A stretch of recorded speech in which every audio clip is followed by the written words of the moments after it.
امریکی صدر Donald Trump نے کہا ہے کہ ایک بحری بیڑا ایران کی جانب بڑھ رہا ہے۔ امید ہے کہ ایران ڈیل کر لے گا۔ ایران کی جوہری صلاحیت کو ختم کیا گیا۔ کارروائی میں کوئی شہری ہلاک نہیں ہوا۔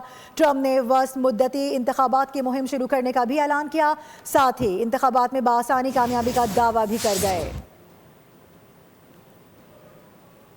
امریکی صدر ڈونلڈ ٹرمپ نے کہا ساتھ ساتھ ایران کی جوہری صلاحیت میں اضافہ ہو رہا ہے۔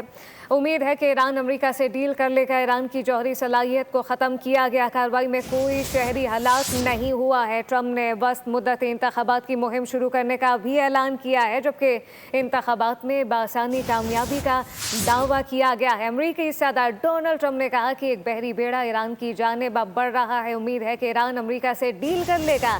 ایران کی جوہری صلاحیت کو ختم کیا گیا ہے، جبکہ کارروائی میں کوئی شہری ہلاک نہیں ہوا۔ ٹرمپ کی جانب سے یہ کہا گیا ہے۔ ٹرمپ نے وسط مدتی انتخابات کی مہم شروع کرنے کا بھی باقاعدہ اعلان کر دیا ہے۔